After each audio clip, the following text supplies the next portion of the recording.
You're now working with DJ Automatic. Automatic was the first time you came across the turntables? First time I did anything with turntables when I was about 12 years old. I had a friend who moved from New York, and his older brother was a DJ. And I was already into DJing, but I was into scratching. I wasn't really into like DJing, like rocking parties and stuff like that. But I had heard scratching, and I always wondered, I was like, what is that? I love that. You know, I want to do that. I want to learn how to make those noises. And so my friend had turntables, or his older brother had turntables, and so when he would leave, we would go take out, we'd go in his room and we'd get on the turntables. Originally from Minnesota, right? Yeah. Originally from Minnesota by way of Santa Fe? Santa Fe, yeah. Santa Fe, nice. Attended UNM. Yes, I did go to UNM. Yes, and how was that for you? It was good. When I was DJing parties, I never really had to have a real job. Yeah. I just kind of, I mean, it helped, like I have a degree in public relations, so it helped me, you know, organize, you know, the different parties I do, and basically it'll help organize my career. And then also, you know, gave me a little bit better insight going into the entertainment industry, because I was still real backpacking at that time. I was like not playing a lot of radio records. Even though I was doing clubs, I would always find records that weren't necessarily like huge radio hits. Okay. And so at first I was a little like, I was like, do I really want to be on the radio? And then to think about it, I was like, that's exposure to hundreds of thousands of people. Yeah. Why wouldn't I want to be on the radio? One of the biggest things that, you know, is known around here is how DJ Automatic is a Shadyville DJ. Yeah. You know, that's shout out to Shadyville. I was part of the original Shadyville DJs, the first group of Shadyville. And the actual person who called me was John Monopoly.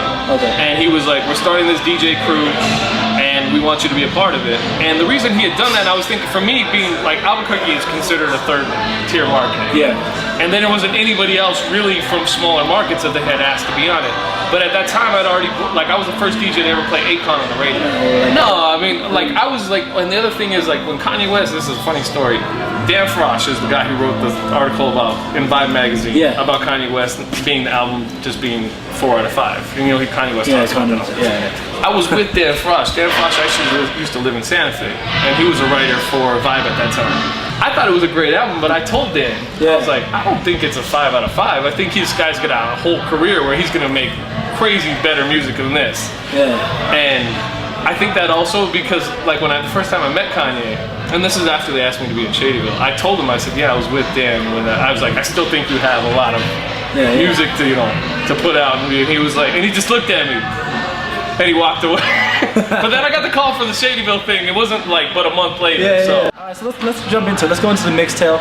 Let's go into you know, you've had previous mixtapes. Yeah. Besides this one, kind of seemed for you, from a fan perspective, this one seemed more personal for you. Like it's common. Well, it was the idea was like I had the idea probably about 2005 to do it, and the original Mixtale was gonna be with Bun B, and it was when I was in Houston, and it just never happened.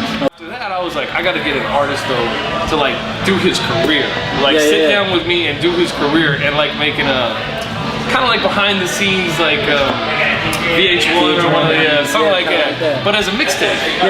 And people, I just thought, I don't know, with Common, it just kind of worked out to happen with Common was because I hadn't met him a couple times before, and then also I'm friends with people at his label, and he was here shooting Terminator. And so a girl named Madi from Interscope actually brought him into the station while I was there, and we just recorded everything. And I told him the idea of what he wanted to do, and he was like, "That's a dope idea, let's do it." So we just recorded everything at Kiss. So was it done? How many days did it take? It took us just one day. So the whole. Well, I did all the music. Obviously, but Common's part was done in probably an hour. Dang. Yeah. That's a professional. He's a professional. He does a lot of interviews. On the note of, like, you just touched on his relationship with Jay Dilla. He talks how that was virtually almost like spiritual to him. How that was almost like that he felt that connection right away. I mean, you know, just alone in this interview, you've mentioned Jay-Z, Akon, Kanye West, in this interview that you've worked with. Can you touch on one person or maybe a couple different ones that you've had that connection with? I mean, there's nobody who I've like.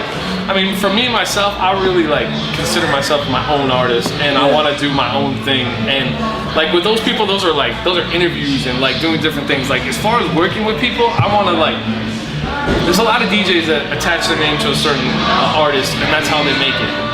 I don't want to be like that.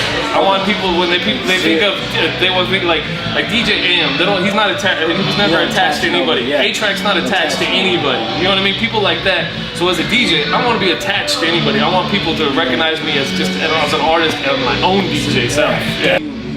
Home. What keeps you here? What keeps my family? Your family? Yeah. I mean, my wife. You know, Dana. Yeah. She's a great wife because she's so supportive, and it's so hard. Yeah, she's a great wife. It's so hard to find a woman that is supportive because, you know, of course I had relationships before her, and there was no woman who has supported my career as much. And then the other thing is she works in the industry, so she understands there's certain things. Like tomorrow morning, I don't think I have to go to Colorado Springs. Yeah. And I totally forgot. I was like, man, I gotta go to Colorado Springs. And I told her, and she was like, well, okay, cool.